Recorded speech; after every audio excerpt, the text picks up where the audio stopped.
radiopirate.com. Voici les Radio Pirates News avec Jeff. OK, vendredi matin. Si vous avez écouté le football hier, est-ce que vous avez lancé le week-end grâce à l'aubergiste? Eh bien, les Seahawks ont gagné. Bon club, les Seahawks. Peut-être pas un club de play-off dangereux, mais défensive efficace, disons. OK. Canadien perdu?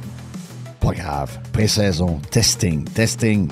No panic, please. D'ailleurs, grosse discussion sur le CH avec Max Truman et Éric Lesage. Donc, Les, qui va être avec nous autres pour parler du Canadien. Les est emballé par ce qu'il voit pendant le camp d'entraînement, emballé par le line-up probablement qu'on va avoir cette saison. Max, comme à l'habitude, est toujours plus cautious, donc plus prudent. Donc, c'est le bon terme que je cherchais. Plus prudent sur le CH, mais bonne discussion dans le vestiaire. C'est le premier vestiaire officiel de la saison pour des discussions sur le Canadien. Ryder Cup ce week-end, donc commencez là. Donc, si vous aimez le golf, même si vous n'aimez pas le golf, c'est une des compétitions les plus tripantes parce que il y a, même si c'est des gars qui se connaissent, même si c'est des boys qui jouent ensemble, il y a vraiment une compétition incroyable entre l'Europe et les États-Unis. Donc, la Ryder Cup, pour les gens qui se demandent c'est quoi, c'est tous les pays d'Europe réunis pour former une équipe. Le President Cup, c'est le reste du monde, donc ça exclut l'Europe. Donc, le President Cup est une année, le Ryder Cup est l'autre année. Et la Ryder Cup est une coche, 5 coches, 10 coches, 20 coches, 50 coches au-dessus de la President Cup, qui, elle, est plus jeune un peu. Donc, Ryder Cup ce week-end, ça se passe dans le coin, c'est Bethpage, dans le coin de l'État de New York.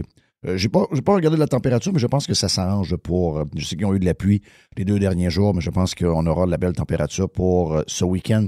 Super compétition, si vous aimez. Ensuite, NCAA. Je sais que plusieurs pirates, autant Prime que Free, sont NCAA. Ce week-end, je vous donne les matchs. Peut-être, vous avez une équipe, sans doute, mais les matchs, je dirais, nationaux à surveiller qui vont attirer l'attention. Toujours des matchs du top 25. Et je vous dirais que le temps que ça se load, probablement que les grosses games, ouais, LSU et Ole Miss, une bonne rivalité de la même, je dirais, de la même gang. Donc, ils sont de la même section. Ensuite, les autres games à checker. Penn State, numéro 3 contre Oregon, numéro 6. Georgia, les Bulldogs contre Alabama, donc 5 contre 17. C'est pas mal les gros matchs du week-end. Il y a plein d'autres games. Écoute, il y a près de 200 équipes. Mais votre équipe est peut-être là-dedans, mais je vous dirais que ces matchs-là sont les matchs qui vont attirer probablement l'intérêt national au cours du week-end pour les gens qui suivent la NCAA. Donc, voilà pour le petit bilan de sport qu'on aime faire le vendredi parce que, ça nous... c'est quoi le but? Le but, c'est de s'éloigner de son téléphone. C'est d'avoir d'autres passions, d'oublier des affaires des fois qui nous... c'est une genre de mouche qui tourne en autour de nous autres, des fois, beaucoup de sujets qui fait que ça peut gruger un peu notre batterie. Donc, important de s'éloigner de ça. Important d'avoir des passions. Donc, si vous aimez le sport, ben, je vous dirais que pendant l'automne, vous êtes choyés pas à peu près. On commence par quoi? Ben, j'ai pas gardé grand-chose aujourd'hui. Il y a des petites manchettes ici et là. Allons-y d'abord avec... une des manchettes que j'ai gardées, c'est l'histoire du troisième lien. OK? Parce que la raison pourquoi je vous en parle, c'est que il y a un genre de mélange qui se passe au Québec qui est bien tannant. À l'occasion, on essaye d'être une société avec un petit État qui fait des choses comme on devrait faire. C'est-à-dire que ce qu'on a suggéré, c'est ce que la CAQ a comme... Est-ce qu'elle a annoncé publiquement? Non. Est-ce qu'elle a laissé couler l'information? Oui. Mais c'est en première page des journaux, du journal local de la région de Québec.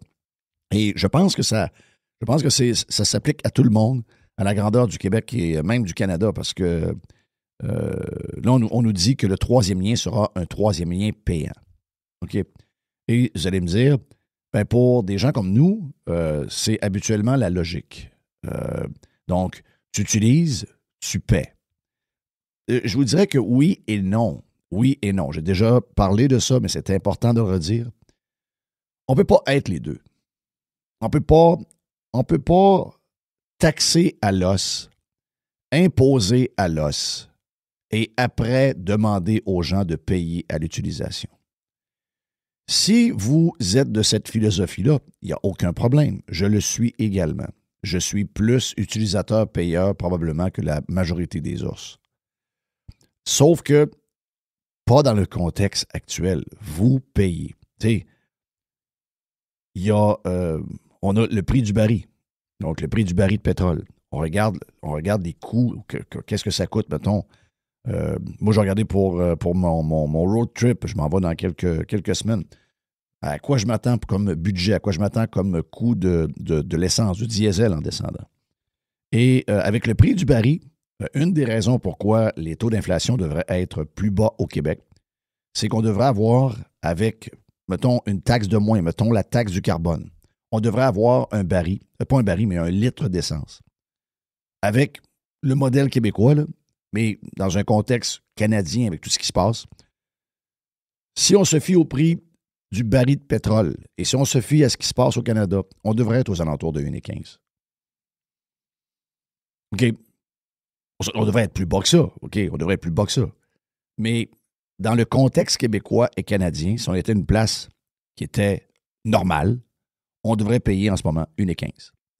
Dans un contexte américain, avec le dollar canadien qui, pour une raison ou une autre, à cause de Carney, à cause de toutes les décisions qu'on prend, ne réussit pas à profiter du fait que le dollar US, Trump le laisse tomber tranquillement. Il veut l'avoir plus faible pour des raisons économiques qui vont avec son plan. Mais nous autres, on n'en profite pas zéro. Donc, on a un indice sur le prix du pétrole. Même si on a du pétrole, le pétrole se transige en dollars US. Mais si on le met dans le contexte américain, ils ont le principe utilisateur-payeur à l'os. Surtout si vous prenez les deuxièmes autoroutes, comme les Turnpike. Peut-être pas l'autoroute, mettons, avec des panneaux bleus. Donc, les 95 de ce monde, les 87, les 81, la 10, toutes les... Bon, vous savez, quand vous descendez, c'est impair. Quand vous allez de l'est en ouest, c'est pair. Donc, quand vous utilisez ces grandes autoroutes-là, il n'y a pas de toll, il n'y a pas de péage. Par contre, si vous prenez la New Jersey Turnpike, par exemple, ou encore la Florida Turnpike, vous allez avoir un toll. Vous allez avoir un petit appareil dans votre voiture, puis on va calculer combien ça coûte. Mais ça, c'est dans des États, prenons la Floride, dans des États où le plus d'impôts que tu peux avoir, c'est 25 %. La taxe de vente est à 5 %. Le gallon de pétrole, le gallon pour mettre dans ta voiture est à 2,75. Donc, divisez-le par 4, ça va vous donner aux alentours de quoi? 70 cents, 72 cents. Mettez-le en dollars canadiens, ça vous donne une pièce. Donc, on devrait être aux alentours de 95 cents, une pièce. Mais on est à 1,58, 1,60, 1,65. Donc, vous le payez, votre fucking pont. C'est ça que je vais vous dire. Vous ne pouvez pas vouloir du payage utilisateur-payeur alors que vous payez déjà avec les taxes supplémentaires sur l'essence votre patente d'utilisateur-payeur. Je peux vous rajouter à ça votre taux d'imposition.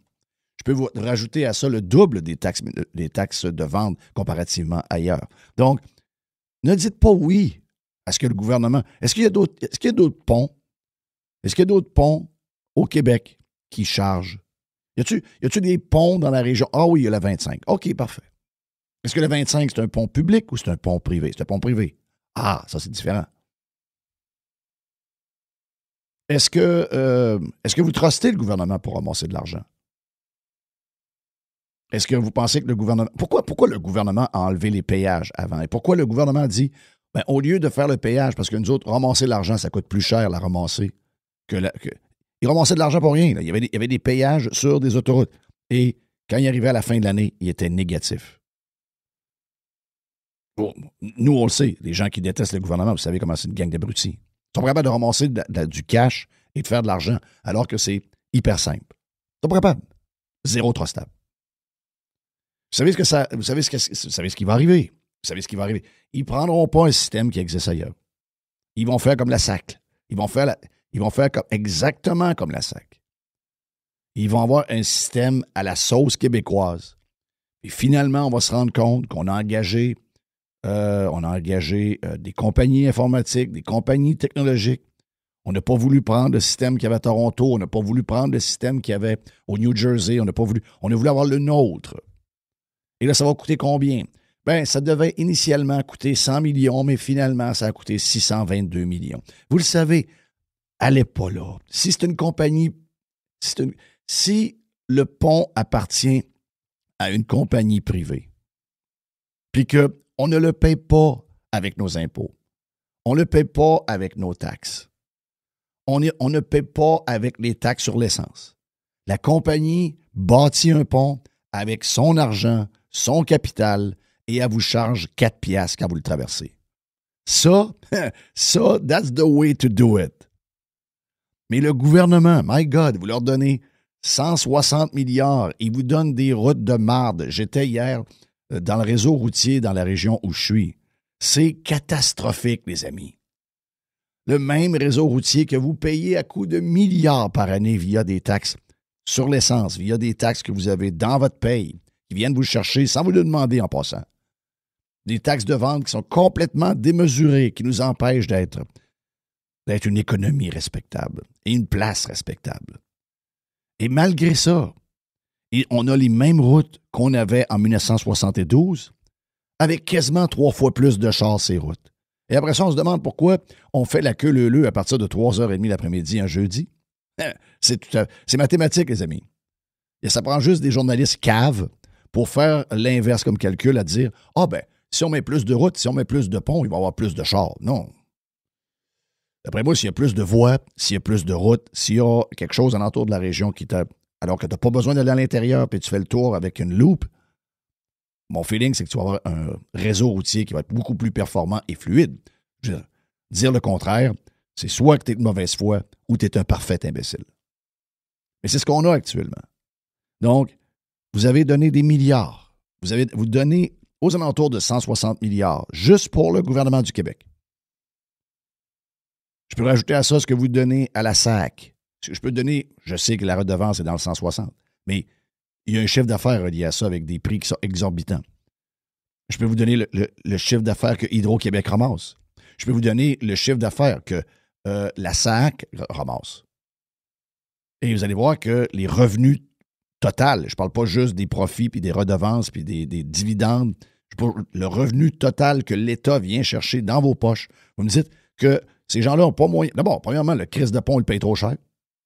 Une farce, une joke, qui nous montre qu'on est incapable de bâtir quoi que ce soit à des coûts raisonnables. Ça aussi, c'est une dérape totale. Et ça, il y a plusieurs raisons. Le nicking avec les syndicats. Hey, en passant, petite parenthèse sur les syndicats. La fille de la FTQ est devenue une joke. Depuis un bout. OK? Magali Dubail Picard. C'est une farce, cette femme-là. C'est une joke. Donc, mettre cette femme-là en boîte, si vous avez la chance de l'avoir en entrevue parce qu'elle choisit avec qui elle va, puis à un moment donné, elle pense qu'elle est avec quelqu'un de sa gang, puis elle se rend compte que finalement, il pose une ou deux questions, puis elle pogne les mouches. Ces gens-là sont une farce, mais ils sont derrière le crash du modèle québécois. Et un des problèmes qu'on a, c'est qu'on les interviewe. C'est qu'on leur donne... Comment ça qu'on la connaît, elle? Il y a quelque chose qui ne marche pas, là. Est-ce que les gens au New Jersey connaissent la Magali Dubail Picard de la place? Zéro. Il est là. On leur donne tellement d'importance. On n'a pas à leur parler. On n'a pas à se soucier d'eux. On n'a pas à leur demander leur avis. Oui, cotisation. Oui. C'est sûr que pour les travailleurs qui payent 1000, 2000, 3000, moi j'en connais qui payent 3000 piastres de syndicats. C'est sûr que de savoir qu'ils se font fourrer et que les syndicats utilisent leur argent pour faire de la politique puis faire de l'environnement puis toutes les affaires de même, ça les fait chier à mort de payer 3000 pour une fucking tuque. Mais on va leur enlever leur pouvoir le jour où on va les oublier. on ne va pas les appeler. Parce que qu'est-ce que ça fait quand on les appelle? Qu'est-ce que ça fait quand on s'occupe d'eux autres? Eh bien, le PM du Québec se sent obligé d'aller les voir dans leur bureau pour leur demander. Vous avez vu la photo de ça, il y a quoi? Il y a 4-5 mois de ça. Faut qu'il aille comme s'il allait au Vatican. Il faut qu'il aille leur vendre. Ah, ce sont des citoyens corporatifs très importants dans la société. Non. Non, il est là le problème. Ils ont tellement le contrôle, ils sont plus importants que le gouvernement, Joël Vert. Il faut plus s'en occuper, il ne faut plus les voir. Il ne faut plus aller les voir, il ne faut plus leur demander leur avis. Le gouvernement n'a plus à le faire, les médias ont plus à le faire. Il faut qu'on les oublie. Les travailleurs feront ce qu'ils font. Il faut que les travailleurs trouvent le moyen de se débarrasser des syndicats. OK. Est-ce qu'un jour, on va être capable d'enlever l'obligation syndicale? C'est-à-dire que le syndicat rentre quelque part et tous les employés sont obligés d'être syndiqués. Est-ce qu'on est capable d'enlever ça? Probablement que non.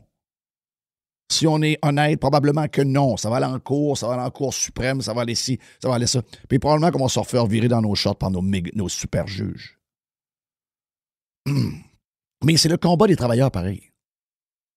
C'est pas le combat de la société, c'est le combat des travailleurs. Mais nous, il faut enlever l'intérêt démesuré qu'on porte à nos syndicats.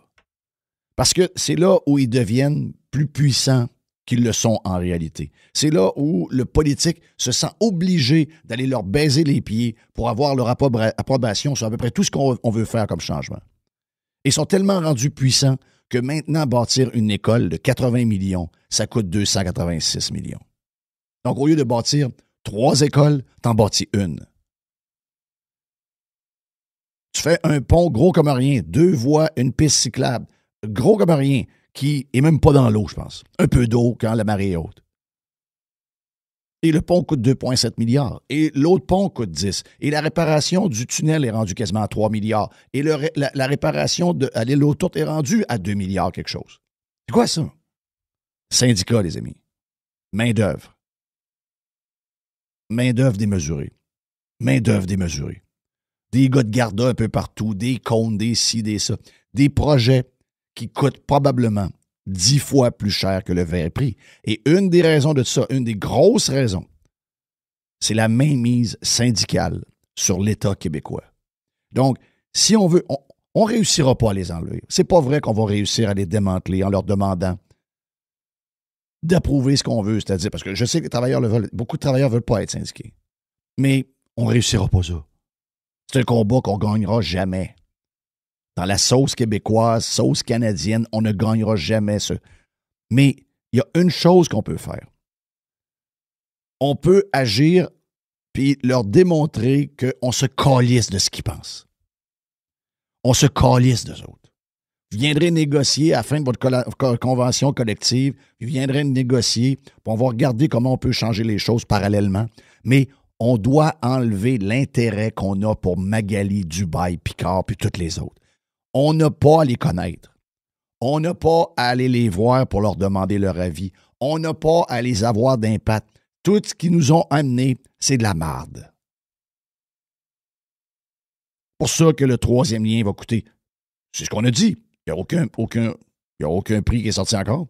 Mais on a dit 10 milliards, 12 milliards, 9 milliards, on ne sait même pas. Mais on sait qu'au Québec, c'est très, très, très, très, très facilement réalisable. La place la plus chère au monde pour bâtir. Même notre chum, Pierre Fitzgibbon, notre body, il est où lui, Ciboire? Lui, il dit, ah oui, on est encore pas pire. Il a osé parler quelque part. Je ne sais pas ce qu'il est allé, là. Mais dernièrement, il a dit, ouais, on a des bonnes affaires, l'énergie, mais on a un gros problème. Il dit, on a un gros, gros problème pour attirer les investissements étrangers. C'est quoi le problème? Le problème, c'est les coûts de construction. Ben, dans les coûts de construction, il y a beaucoup de patentes syndicales. La gang à Magali, Dubaï, Picard. Baveuse. Qui se prend pour une king. Faut arrêter de donner de l'importance à nos leaders syndicaux. Il faut arrêter de donner de l'importance aux centrales syndicales. Parce qu'on envoie, quand on s'en occupe, on envoie le message à nos imbéciles d'élus qu'ils doivent aller les voir, ils doivent aller leur baiser les pieds et ils doivent leur demander la permission pour faire peu importe ce que c'est, peu importe l'importance que c'est. Il faut aller le demander alors que c'est des non-élus. On s'en calisse. On s'en calisse des syndicats. On s'en calisse. Mais c'est très québécois, ça. Très québécois d'avoir fait des leaders syndicaux des genres de vedettes. I don't care, moi, de Magali Dubaï-Picard. Un, elle n'est pas bonne. Deux, elle dépense l'argent des travailleurs pour aller dans des astis de patentes de marde comme la COP 25, la COP 28, la COP 34. Ça vous montre comment ces gens-là sont. Ils se pensent au-dessus de tout. Ah, mais on est important en politique, on est important dans la société, etc. Non. Défends tes travailleurs.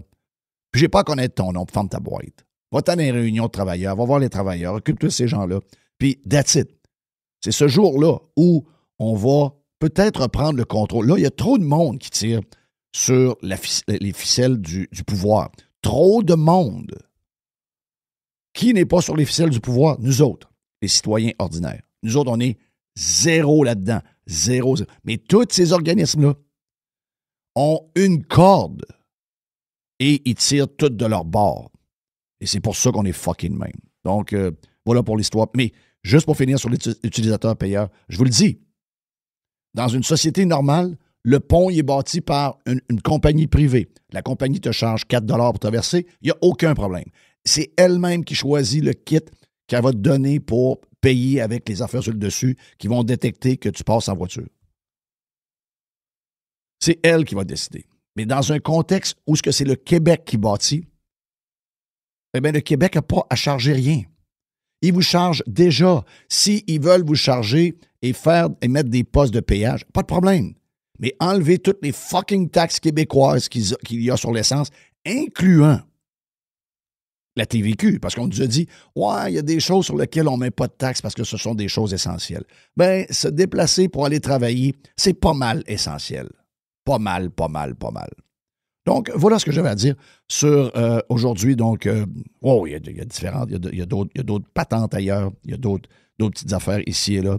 Mais généralement, c'est pas mal ce qui se passe. Donc, si vous voulez avoir plus de stock de Radio Pirate et vous êtes en version live, on a une boîte avec Jerry, on a le vestiaire avec les boys, donc Les et Max Truman de danslescoulisses.com. Et si vous êtes en version Prime, donc plus de tout ce que vous avez là, et vous avez également Carlos de Punisher, parce que c'est Freestyle Friday. Voilà, Jeff Fillion, bon week-end.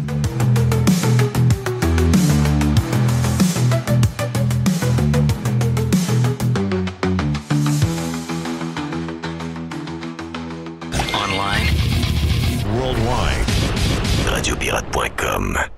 Come on, boys! Pirate. Radiopirate.com. Il y a une petite boîte. Il y a une petite boîte. On a eu tellement de stock hier, Jerry, qu'on n'a même pas fait de boîte hier. Non. C'est incroyable. Mais Pourtant, j'avais une boîte de brownies. Oui. Mr. White aussi a une boîte de brownies. Oui. Je vais lui C'est apporter... comme une boîte de Normandin de Pids, mais c'est une boîte de brownies. Oui, quand tu rouvres la boîte de à pizza, Dangereux, là. c'est plein de brownies. Et les Pour brownies vrai. du Normandin, tu sais, il y a des fois, il y a des brownies qu'ils ont tendance, c'est sûr que c'était pas en sortant du four, pas pareil, là, mais si, mettons, après 1 heure, ils ont tendance à durcir un peu. Mm-hmm. Donc, beaucoup de genres de gâteaux, mais pas beaucoup de chocolat.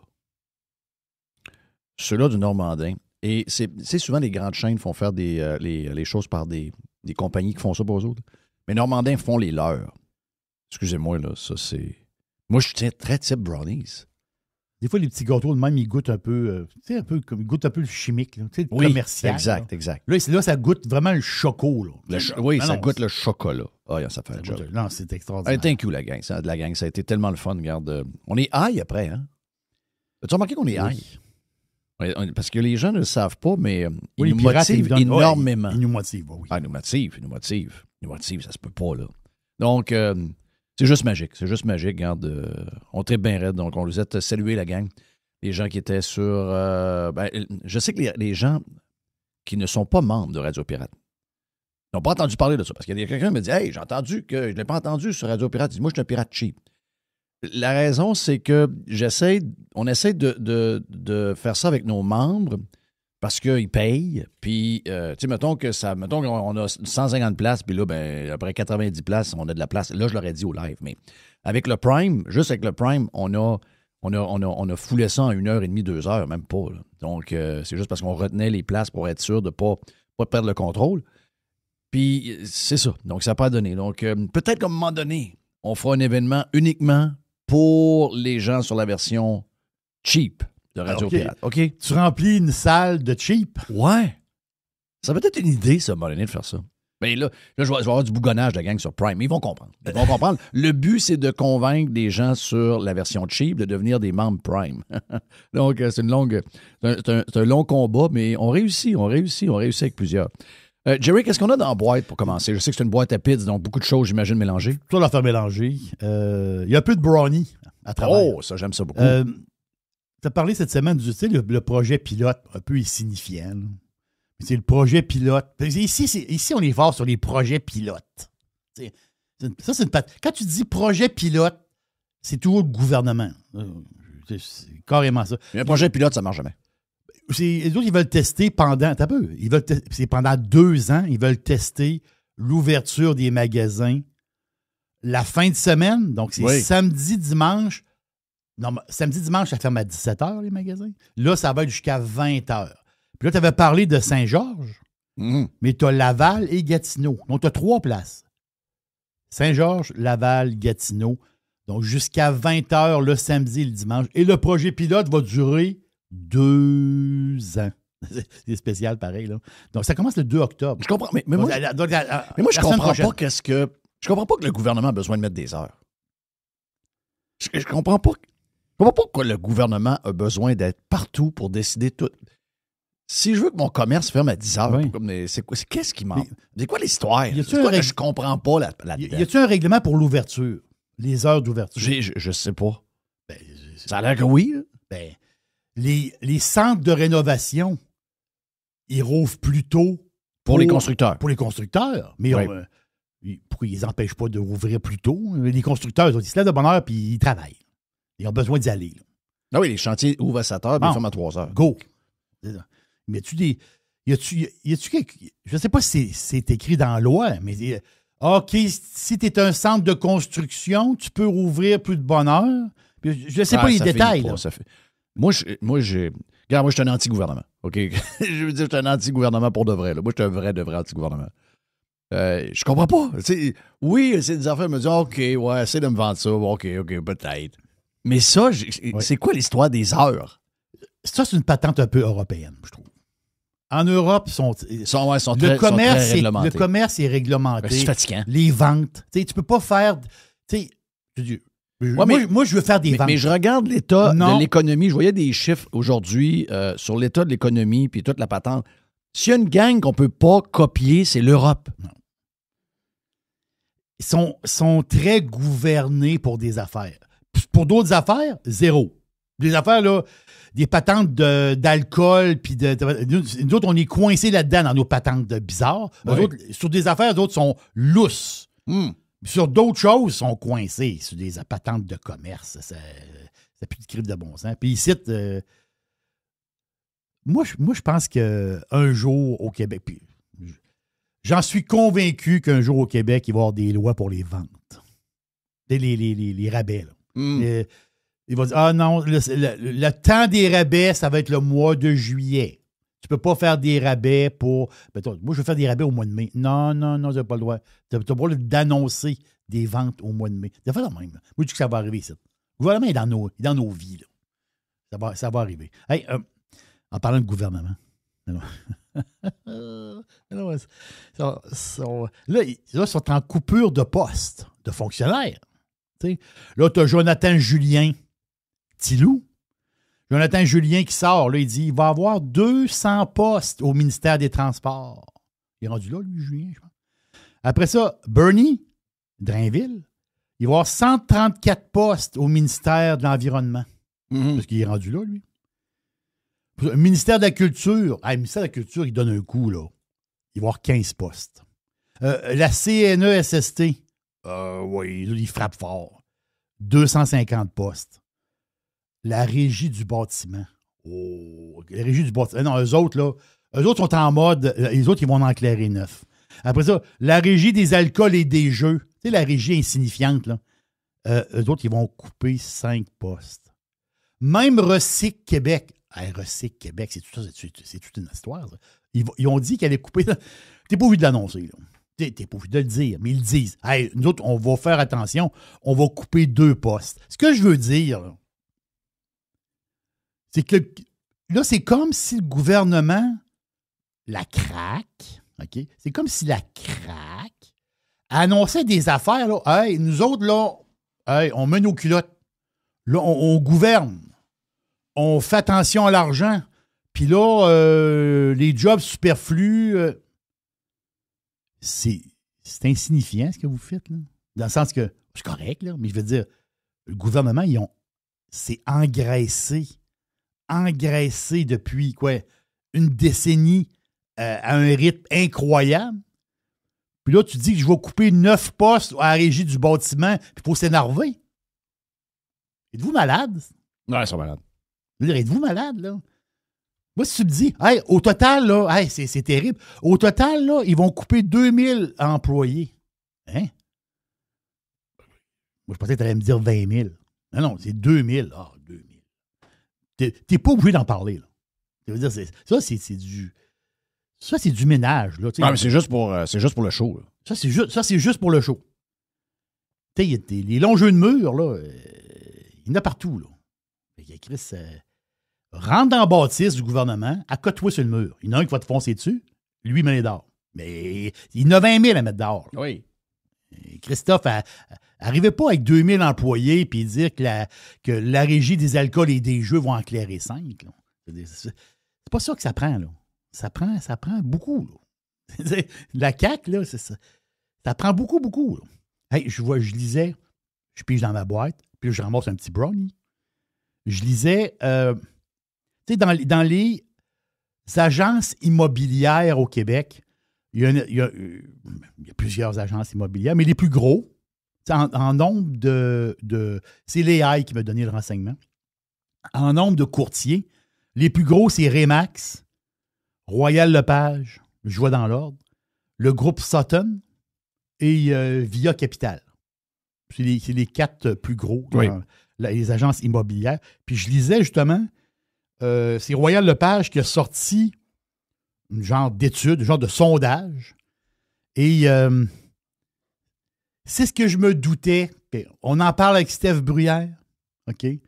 Puis des fois, Steph Bruyère, on lui a demandé quelques fois. Puis Steph, il dit, il est sûr, il pense que oui, mais tu sais, il n'est pas sûr des fois. Moi, j'ai dans ma tête, c'est sûr que les parents aident. Les parents aident les enfants à acheter des maisons. L'argent vient de quelque part. Là tu dis, hey, il y a une surenchère de 50 000 sur une maison. Comment ils font pour payer ça? Il y a un bonhomme assis là-bas dans une chaise roulante avec la tête grise. Là. C'est lui qui paye. Je vous le dis, là. Mais moi, je dis, il y a beaucoup, beaucoup de parents qui payent. Et là, l'étude de Royal Lepage le dit. C'est 29 % des Québécois qui ont besoin de cash de la famille. Cash de la famille, ça veut dire papa et maman. Là. Okay. C'est rare que c'est ton frère qui te passe de l'argent. C'est 29 % des Québécois, c'est beaucoup, qui achètent une maison, ils reçoivent du cash de la famille. Là-dedans, tu as différentes aides. Tu sais, exemple, tu as de l'aide du cash donné. Ça veut dire quoi? La plupart du temps, c'est je vais te donner ton héritage, l'héritage de mon vivant. On l'entend parler de ça. On fait ce qu'on veut avec notre argent. Là. Mais l'étude est intéressante pareil. Après ça, co-signataire. Oh, OK. OK. Monsieur signé ici. Le petit couple. Là, on signe là. Ils ont 34 ans. Signe là. Hop, le bonhomme en chaise roulante avec la tête grise vient signer en arrière. Boum! Ça vient de se régler là. Et aussi, je voyais aide au paiement. Ça c'est je fais mon paiement. J'ai mon hypothèque, j'ai mon paiement avec mes assurances, mes patentes. Puis là, j'ai quelqu'un qui m'aide. Ils vont me refiler un 200, un 300, un 400 par mois. Boum, boum, boum, pour m'aider à faire des paiements. Donc, étude intéressante de Royal Lepage qui prouve que la famille aide à acheter des maisons. Puis, famille, là, c'est comme je vous dis, je pense bien que c'est les papas et les mamans. Hier, je pige dans ma boîte. Je prends un autre brownie. Hier, Starbucks. Tu as la même maladie que moi. Starbucks a annoncé hier. Hey, ils ferment des restos, là. Non, les autres, ils ferment. Les autres, là, ils vont. Parce que le gars qui est arrivé, Brian Nichols, puis dans mon boursicotage du printemps, je n'avais glissé un mot. Lui, Nichols, là, au moment où on se parle là, ça fait 1 an, jour pour jour, ou à peu près, là, 1 an, jour pour jour, que Nichols a pris la place de grand boss CEO de Starbucks. Lui, il a remplacé le gars qui était là avant. Le gars qui était là avant, je pense qu'il y avait 3 ans, le gars avant. 4 ans. Le gars avant, ça n'a pas marché.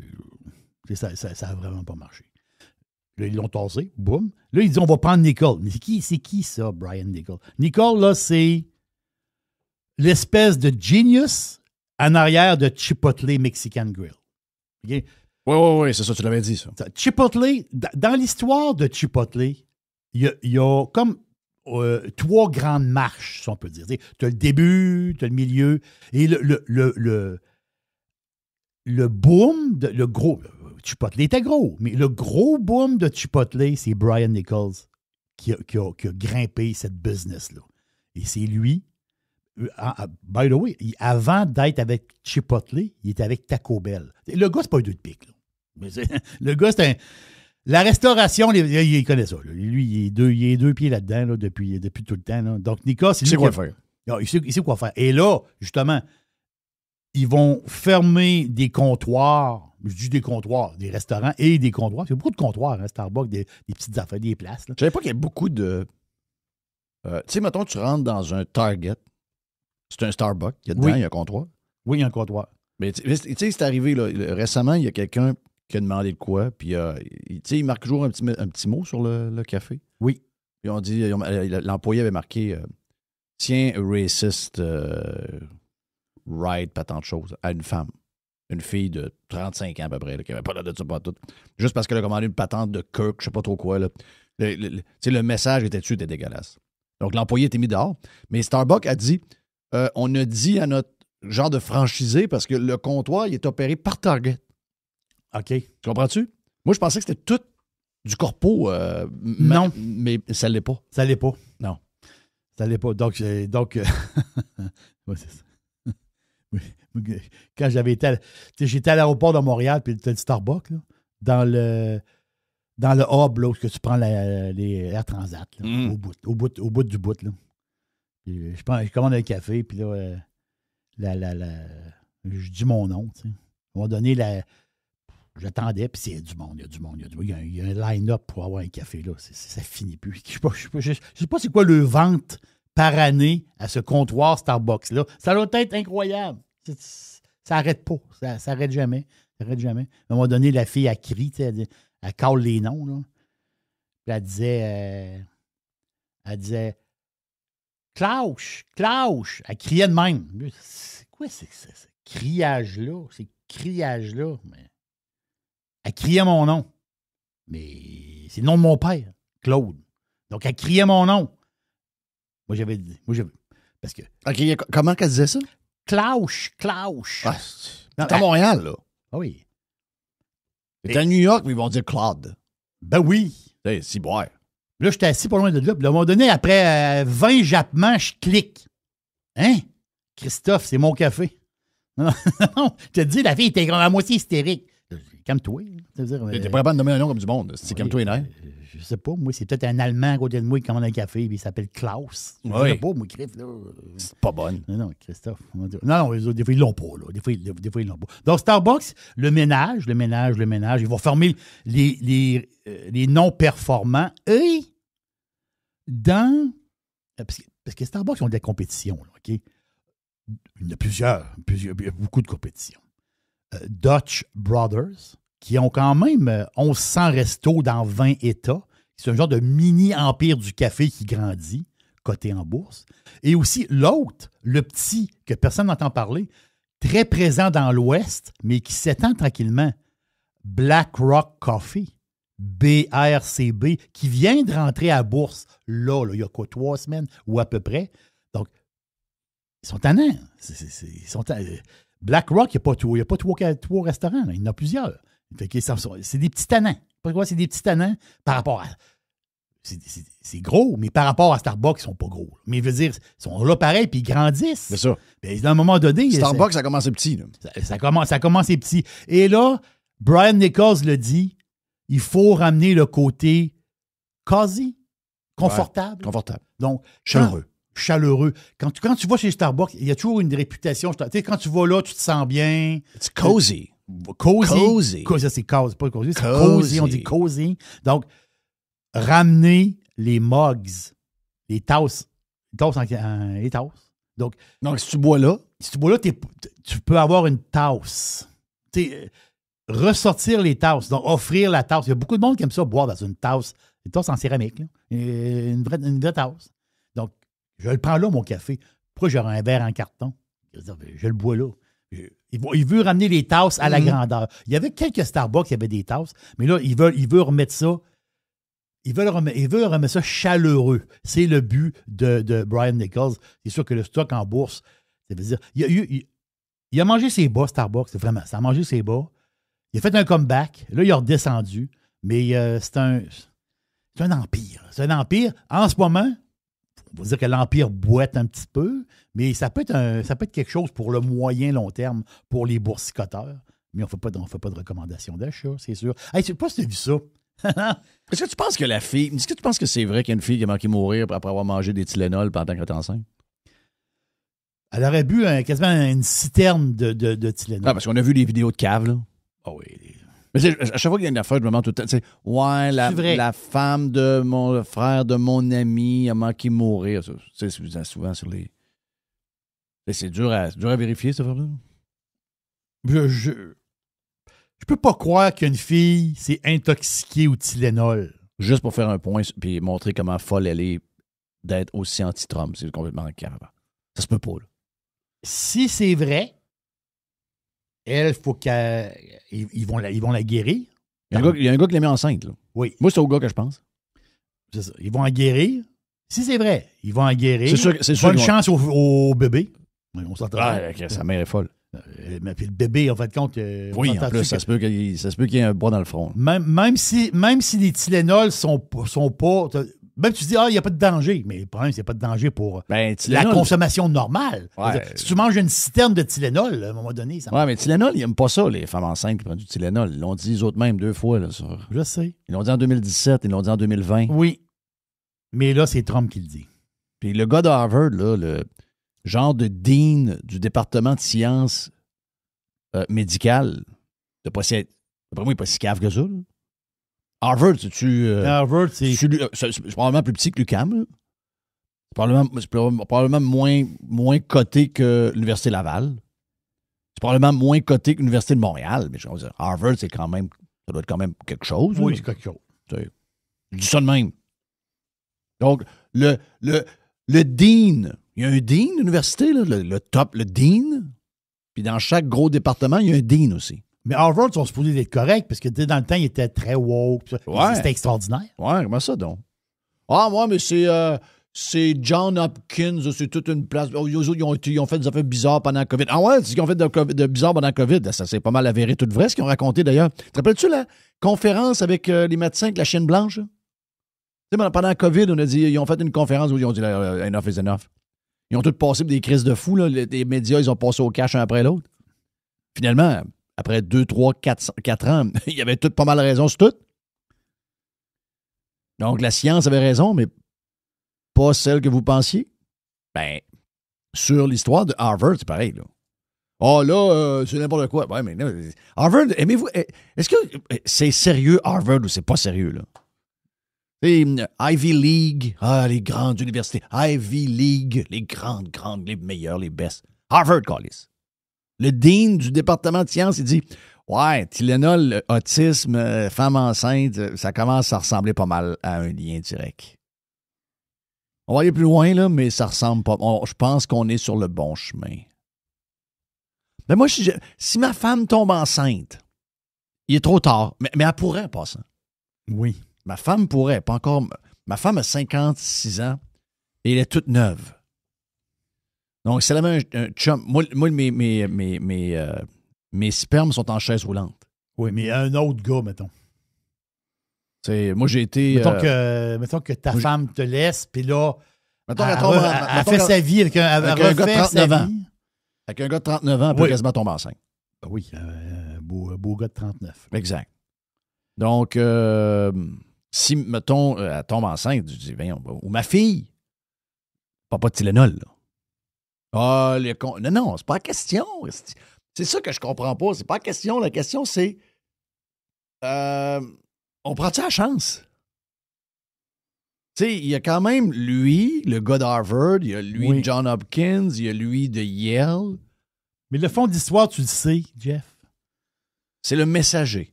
Non, il y a le messager, c'est 1. Et 2, les femmes, c'est leur corps et c'est leur choix. Donc, le bébé qui est dans leur ventre, c'est pas toi qui vas décider pour elle. Okay. Le fond de l'histoire, c'est ça. Donc, voilà, plaignez-vous pas. Non, mais jamais... la face, c'est qu'il il utilise cette situation-là d'une manière, puis j'en ai lu des affaires là-dessus, là. Là, tu vois, là. Ça veut dire, on peut faire ce qu'on veut, là. Ça veut dire, c'est pas les autres qui vont nous dire quoi faire. Ils prennent, il y a des filles qui l'ont comme mal pris juste parce que c'est comme si c'était un bonhomme, Trump. Ah oui, j'ai compris ça, ce bout-là. Il veut se mêler des décisions des femmes, espèce de misogyne. Oui. Ils ont fait le lien ça. Mais il y a donc bien des folles, esti. Il y a donc bien beaucoup de folles. Parce que si Trump... C'est pas pour toi qu'on parle. Mais si Trump arrive, puis Trump, il pète une bulle au cerveau. Puis là, Trump, il dit, une petite Marlboro, là. Il faut se faire plaisir dans la vie. Là. Ouais. Une petite Marlboro, là, même si t'es enceinte, c'est pas grave. Une ou deux par jour, c'est pas grave. Il faut se faire plaisir. Puis à un moment donné, c'est pas facile. Être enceinte, c'est quand même t'as un poids, ses épaules. Puis, un petit coupe de vin ou deux avec 2-3 cigarettes. Ça oui, mais là, les filles vont se mettre à fumer et à boire? Oui. Non, c'est ça. Ben, s'il dit... Non, ils ne feront pas s'il dit de le faire. Mais s'il dit... Ouais, là, oubliez pas les filles, là, on va avoir des enfants en santé, oubliez pas, là, pas de cigarettes, pas de vin, pas d'alcool. C'est ça. On partit sur la go, là. On va dire, mon corps, mon choix, mais oui, OK, oui. Mais il y a l'autre bout. L'autre bout, c'est, oublie le bonhomme qui te parle. La cigarette, c'est pas bon. Mm-hmm. Puis l'alcool, c'est pas bon. Exact. Bon. Ouais, mais ça pourrait tout ça pourrait tomber. La minute que Trump parle, ils viennent complètement cingler, ces ciboires-là. Complètement cinglés. Un autre 25 minutes de plus sur la version Prime. Et en plus, Carlos de Punisher aujourd'hui. Et aussi, qu'est-ce qu'on a? Un vestiaire, le premier de la saison, premier officiel. Donc, plus, la version Prime de Radio Pirate. Radio Pirate. Do you like it? Yeah! 100%. Pirate. Every hour. Juste du bon stock. Radio. Vestiaire de début de saison parce qu'on se prépare avec le camp d'entraînement du Canadien. Max est là dans lescoulisses.com. Tu as eu un bon été, Max? Trop bon été. C'est ça, je sais pas, moi, tout l'été, j'étais sur les terrains de golf, puis tout le monde me disait, t'as-tu hâte que la saison commence? J'ai hâte que la saison commence. Alors qu'elle n'a jamais arrêté. Ouais, 1, puis 2, c'est Chris, c'est l'été. Je veux dire, la saison va arriver, il va faire noir à 4h30 le soir, puis on va geler, fait que c'est l'hiver. Fait que non, j'avais pas tant hâte que la saison commence, puis là, elle commence, tant mieux, mais trop bon été, je te dirais, vraiment un bel été. Good. Bon été? Correct. Oui. Mais le golf est bon? Pas pire, oui. Ouais. Mais j'ai pas joué tant que ça. Là. Ah ouais? Non, le travail m'a pris beaucoup mon temps. Honnêtement, c'était une grosse été pour vrai. Manque de monde, manque de ci, manque de ça. Puis les ventes ont, même si le monde trouve que c'est la construction est moyenne, les ventes sont là. Juste donner un exemple, mettons, le mois d'août. Le mois d'août, c'est, mettons, 2 semaines pour moi, à cause des vacances de la construction, tout ça. Puis normalement, moi, ça fait 15 ans que je fais ça. C'est entre 400 et 600 000 de ventes ce mois-là. Cette année, 1,2 million. Oui, c'est bon. Ouais. Pourquoi ça marche autant que ça? Ben, les gens, les compagnies qui ont des terrains à Québec, c'est mes plus gros à moi. OK. Fait que c'est pas tout. Mettons que, je vais nommer tes concurrents. Mettons Beaumat. Mettons peut-être Canac. Ça se peut qu'il y ait des chiffres qui ressemblent à l'année passée. Mais toi, vu que tu as des gros constructeurs qui sont hot en ce moment. Qui ont du terrain. Qui ont du terrain. C'est parce que la différence, c'est elle. Exact. Du terrain. Qui ont du terrain. Moi, je me suis concentré. Donc, tu as Tommy Wallet de ce gang-là. Oui, Beaubois Construction. Beaubois, donc Sam. Oui. Mais c'est très fort. Puis moi, il y a une dizaine d'années, je me suis concentré pas mal. C'est beaucoup plus de marde à livrer à des compagnies de toiture, mais nous, on s'en est spécialisé un peu. Puis cette année, la toiture, c'est quand même assez bon. Là. Ça fait que ça, c'est récurrent. Les bons sont chez nous. On a du bon stock. Puis on livre. Notre plage horaire est plus lousse. Plus lousse. Capable de donner un break. Oui, c'est ça. Ouais. Ah, ben, tant mieux, Joël. Ben oui. Tant mieux. Oui. OK, on commence. D'abord, je vais juste vous dire que j'ai parlé avec Les cette semaine. Puis Les m'avait dit, je pense qu'on est à 102 points cette année. Oui. Parce qu'il n'y aura pas de... Ça ne sera pas de 92, 93, 94 points comme l'année passée. Là. On s'entend que c'est exceptionnel. Donc, pour faire les playoffs, ça prend 100 points au-dessus. Donc, Les me dit 102, ça, il y a 5 jours. Et là, à matin, il rentre puis il me dit 105. Max, es-tu aussi Mais non. positif que Les sur la saison du Canadien? Il est excité. Il dit on a du papier sablé, on a du grit, on a plein d'affaires. Non, mais 105 points, c'est 3e dans l'Est. Je veux dire, l'année passée, là, mettons, tu as 105 points, tu as juste les Maple Leafs, les Capitals devant toi. Là, ça sera probablement pas les Capitals, mais c'est 3e dans l'Est pareil. Là. Max, je te coupe. Là. Ouais. Ça veut pas dire que tu es 3e. Les autres vont peut-être en faire plus de points aussi. Non, mais il n'y aura pas 7 équipes qui vont avoir plus que 105 points. Là. Ben, si tu veux faire les playoffs, c'est 102 à 105. Fait que, à 100 points, tu fais plus les playoffs. Là. On était chanceux l'année passée. On en a parlé avec Jeff. On était chanceux. Si on n'a pas 102 à 105, on ne fait pas les playoffs. Je suis pas d'accord avec toi. 90, c'est quoi? L'autre année d'avant, c'était 91. L'année passée, 91. Ça fait 2 années de suite que c'est 91. Si on va l'autre avant, c'est 92. Fait que, tu sais, mettons qu'on veut être sûr, 95-96, on fait les playoffs, on est assuré. 102, on est dans le top 5 facile de l'Est. Là. Fait que...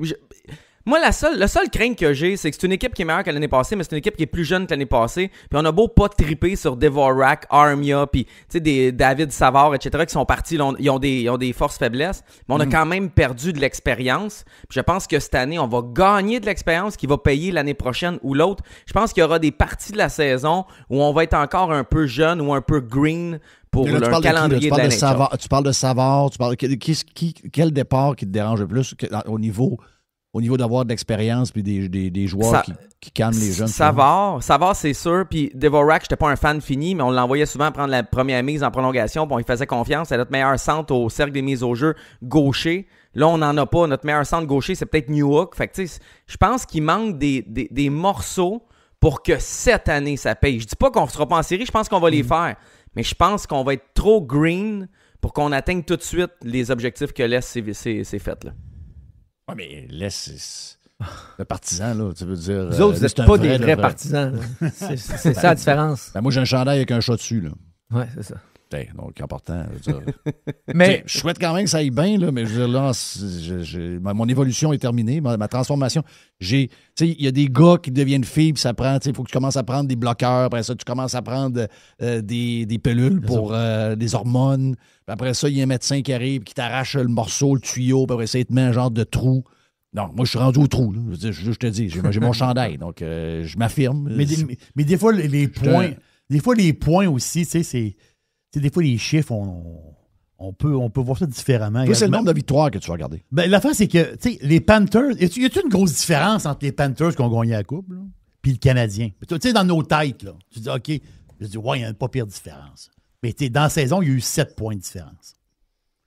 Ouais, un bon point, ça. Ouais, mais une pas pire différence. Honnêtement... Mais entends-tu que 7 points dans une saison, tu dis, c'est pas tellement. Non. Mais quand tu regardes les deux équipes, oui. tu dis, ouais, il y a une bonne différence. Ouais, mais après le tournoi, là, avec toutes les histoires de blessures et tout, on dirait que les Panthers ont volontairement fait jouer plein de gars qui n'ont pas joué dans les playoffs. Je comprends. Mais moi, demain matin, vous me dites, on échange l'équipe des Panthers contre l'équipe des Canadiens pour les 5 prochaines années, puis je le fais pas. Là.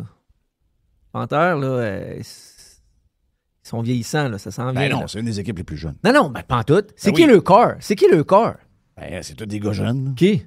Ben, Le là, capitaine, c'est un jeune, ça. Ben là, c'est quoi pour toi jeune? Pour Ben, commencer? 30 ans dans la Ligue nationale maintenant, là, c'est rendu...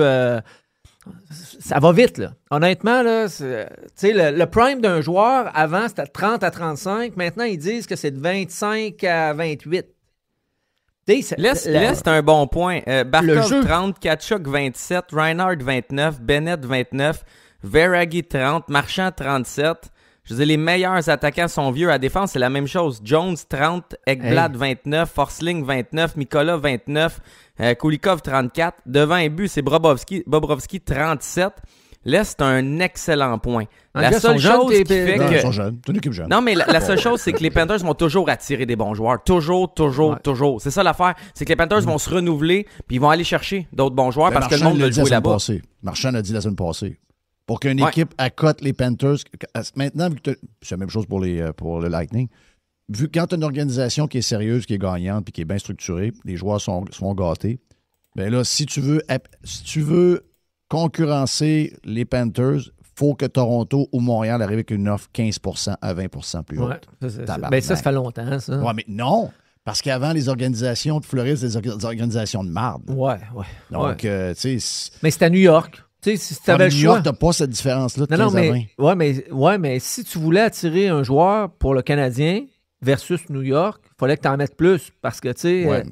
les Ouais, mais États... imagine-toi, New York, t'as de l'impôt d'État à New York. Tu as un 10, 12, 13, 14. Que tu n'as pas en Floride. Tu as zéro impôt floridien. Zéro. Non, mais Jeff, il faut arrêter de parler juste de la paye aussi. là. Ouais, mais moi, je te dis ce que Marchand a Ouais, dit en conférence la semaine passée. Il l'a dit. Ouais, c'est C'est sûr des- que- Sinon, Bennett n'est pas là, puis Ekblad n'est pas là. Non, c'est ça.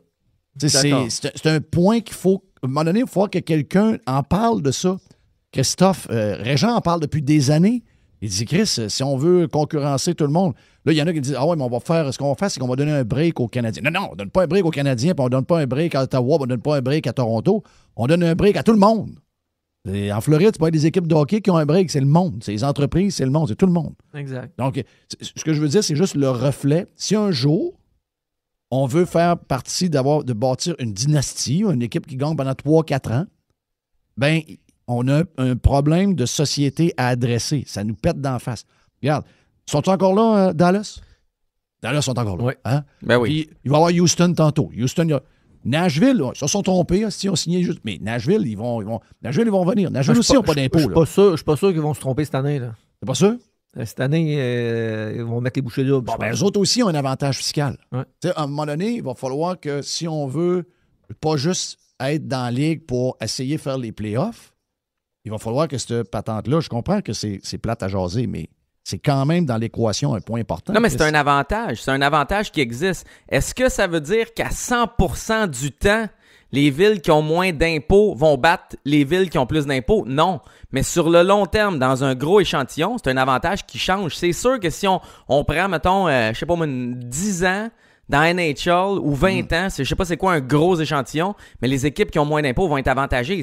C'est de même, c'est des chiffres. Ça veut pas dire qu'à chaque année, c'est une équipe de la Floride qui va gagner. Non. Mais sur le long terme, en ce moment, c'est clair que c'est évident, là. Avoir de faibles impôts est un gros avantage qui change les donnes. Ben, nous autres, le Canadien, c'est quand est-ce qu'on va le voir, ça? Dans 6-7 ans. Quand ça va être le temps de signer, gars. Exact. Hmm. Là, on va le voir si monétaire. Ben, regarde, on va le voir là. Parlons de McDavid. Ouais. Mais lui, McDavid, il a un sentiment d'appartenance. Je pense qu'ils ont eu un deal avec Draisaitl. Draisaitl, il aurait pu aller ailleurs aussi. Oui, Là. oui. Il est resté là. Tu sais, tu vas me dire qu'il gagne quand même 14 millions. Oui. C'est correct. Là. Beaucoup d'années, hein? C'est quoi, c'est 8 ans? Oui, 7 ans? c'est à long terme. Mais il a décidé de rester là. Oui, je sais. Il aurait pu aller ailleurs. Là. Lui, il aurait pu y aller en Floride. Il Ben, aurait eux pu autres, aller partout. ils l'ont signé en disant, si on leur signe, on a des chances de signer McDavid. Ouais, mais d'après moi, les gars se sont parlé. Là. Mais là, si on parle d'équipe vieille, si tu me dis que les Panthers sont vieilles, sont une vieille équipe, Edmonton, c'est vieux en sacrament. Là. Ouais. Donc, eux autres, si McDavid regarde le line-up et dit « Ouais, je pense que la fenêtre est passée. » Ben, la fenêtre, la dernière année de la fenêtre, là, c'est là. Avec l'équipe qu'ils ont. Là. Après ça, c'est fini, là, eux autres aussi. Là. Ben, c'est ça, je te dis. Donc, lui, on est sûr qu'il signe? Ben, lui, il va Parce que signer. lui, il va être attiré par des équipes. Moi, d'après moi, c'est un deal à 2, Jeff. Tu sais, mettons, moi, là, je joue là, puis je signe 14 millions, mais on est des chums. Ouais, prends-les, moi, je vais rester ici. Ouais, je sais. On va en attirer du monde. Ces deux gars-là peuvent attirer beaucoup de monde. Ah, les joueurs, là. Oh, oui, je comprends ça. Mais toi, tu penses-tu qu'il signe à Edmonton, Max? Moi, je pense qu'il va signer, mais pas, tu sais, mettons 2 ans, 3 ans, parce que c'est la nouvelle tendance. Là. Les gars commencent à avoir plus de poids sur leur prochaine ville, puis les gars commencent à accepter de quitter leur équipe de cœur. Ça s'est vu avec Brad Marchand. Là. Je veux dire, ça a quand même été gros, la transaction de Brad Marchand. Je pense qu'on va le voir avec Sidney Crosby au deadline ou l'été prochain. Puis je pense que McDavid va rester parce qu'il est plus jeune. Il va donner 2-3 ans aux Oilers. Mais en tout cas, je serais bien surpris qu'il signe un 7-8 ans. Je pense qu'il va signer quelques années pour se garder une porte ouverte. S'il ne gagne pas là, il va en gagner une coupe. Là. Il va prendre sa retraite en ayant gagné une coupe. Je pense qu'il va signer à peine 2, 3, 4 ans, gros max. Ouais. Qu'est-ce qu'il veut, McDavid, plus que son contrat? La coupe. Okay, la coupe. Parfait. Son legacy. Voulez-vous entendre mon plan? Oui. Oui. Chris, oui. C'est sérieux de même, oui. McDavid rentre dans le bureau. Il dit, tu m'échanges, mois de mars, tu m'échanges en Floride. Je joue pas jusqu'au playoff pour la Floride. Donc, compte pas sur le cap salarial. Joue avec les Panthers, gagne la coupe, retourne à Edmonton. Mais ça n'arrivera pas parce que les Panthers ont maintenant un plafond salarial à respecter en série. Ça a-tu commencé cette année, ouais, ça? Ça commence cette année. Là. Ça commence cette année? Ouais, je pensais qu'il restait 2026. Ouais, 2000. OK, donc 2020. Non, c'est la prochaine convention, mais ils ont twisté ça comme ça commence cette année. C'est comme les codes vestimentaires. Je comprenais que ça commençait l'autre année. Non, ça commence cette année. C'est cette année. Ça, c'est un règlement que je trouve vraiment correct. Là. Ben oui. Parce que tu pouvais trop jouer, là, si tu avais des bons joueurs, puis tu étais sûr de faire les playoffs. Mais mon plan était bon. Ah oui, enlève-les. Bon. Mon plan était bon. Ouais. Mais tu pouvais faire les playoffs tôt, là. Tu avais ton laissé-passer tôt pour aller dans les playoffs, là. C'est tes meilleurs joueurs, là. T'es laisse de côté. Je sais. De côté. Ben, regarde ce que je viens de vous dire là. Ah ouais. Tu prends le gars qui coûte, qui je sais pas combien il coûte en ce moment. Tu lui dis, reviens-ten, joue au golf, fais pratique. Tu joues juste dans les playoffs. C'est le Lightning de Tampa Bay quand ils ont gagné leur dernière coupe qui a fait réfléchir ce règlement-là. C'était énorme. Là. Ah, je sais. C'était énorme. Je ne sais pas combien c'était d'argent, là, mais c'était comme... C'était-tu 17, 16, 15? C'était un chiffre million élevé. Puis les malade, Golden Knights aussi ont joué avec ce règlement-là. Mais toutes les équipes pouvaient le faire. Oui, mais ça ne veut pas dire que tu as la profondeur pour le faire. C'est ça. Faut que tu aies de la profondeur. Il faut quand même que tu mettes une équipe sur le sens du monde sur la glace. Hein? Oui. Quand tes studs ne sont pas là. Faut que tu fasses les playoffs. Là. Ouais, c'est ça. Mais savez-vous ce qui est poche avec ça, par exemple? C'est qu'au deadline, ça va empêcher des transactions parce qu'il y a des équipes qui vont avoir moins de place ou moins de lousse en série. Ça, il y a des transactions qui se faisaient dans ce sens-là. Puis ce qui est le plus fun au hockey, oui, c'est la finale de la Coupe Stanley, mais c'est aussi des transactions, des blockbuster deals. Puis si on en a 1, 2, 3, 4 de moins par année, on en a déjà moins à cause du plafond salarial. Donc, ça, c'est comme l'angle mort de ça. Là. C'est ça, il n'y aura plus ben buzz pour le... Mais si, mettons, vous me donnez un peu de temps, on parle-tu du Canadien? Ben, vas-y. Deux échanges incroyables cet été. Là. Incroyable. Ben, moi, je pense que l'échange clé, c'est Bolduc. Là. Bolduc, ben, pas tant. Parce qu'on a payé cher. Là. Oui. Bon, mais Bolduc va faire la job. Là. Je l'aime. Mais on le voulait on pas, avait là. besoin. Ouais, mais l'autre, on ne voulait pas. Mais pourquoi? Parce qu'à cause de ce qui est arrivé. Max, il va nous le dire. Non, c'est pas juste à cause de ça. Hey, ça a passé. Max, tu regardais en masse les matchs aussi, tu les as regardés. Les matchs, tu les as regardés à Laval. Est-ce qu'il était rendu en haut, ce gars-là? Il était rendu à avoir une chance en haut, une vraie chance, puis on y donnait pas. OK? Ah. Mais en même temps, je l'ai dit plein de fois au podcast Stanley 25, il y a des gens qui aimaient moins ça, puis j'ai un peu les mêmes, tu sais, j'avais barré 2 gars, Logan Mailloux et Joshua Roy. Ces gars-là allaient jamais avoir de carrière à Montréal pour 1001 raisons, mais ça ressemblait toujours à, ils sont-tu sérieux? Ils sont-tu moulés dans ce qu'on veut pour être un membre du Canadien de Montréal? Logan Mailloux, on était mal à l'aise de le présenter, de l'amener à Montréal. Pour ce qui s'est passé avant, mais pour 1001 autres choses. Puis Joshua Roy, on a un peu le même malaise. Là. Joshua Roy n'aura jamais de carrière à Montréal. Je suis désolé, c'est un peu la même affaire. Là. Max, as-tu vu jouer cette semaine? Même s'il a perdu 15 livres. Là. Il est pas sa POC. Il struggle le POC. C'est un scoreur. KHL. C'est un scoreur né, mais dans la Ligue nationale, pour être un scoreur né, il faut que tu fasses d'autres choses. Il va aller gagner 1,5 million KHL. Oui, puis il va en scorer là-bas. Là. Oui. C'est un scoreur né. Là. Mais dans la Ligue nationale, il n'y a pas d'espace. Il n'y a pas d'espace. Puis le 6e défenseur dans la Ligue nationale, il est crissement meilleur que le premier défenseur en Suisse, que le premier défenseur à KHL, puis le premier défenseur en Allemagne. Tu comprends? Oui. Fait que la grosse différence, c'est ça. Quand tu joues contre les bons joueurs, il faut que tu t'organises. Mais lui, il a tout. Même il patinerait à 100 000 à l'heure, je sais pas, il n'est pas jamais à la bonne place au bon moment. Je sais pas pourquoi. Ça, c'est parce qu'il n'y a pas d'instinct. C'est un instinct de shooter. S'il ne scorait des goals. Mais il y en a plein. Tu as joué avec plein de gars de hockey qui avaient du talent, puis il n'y a pas d'instinct. Il voyait pas où aller. Ça fait mal jouer dans NHL.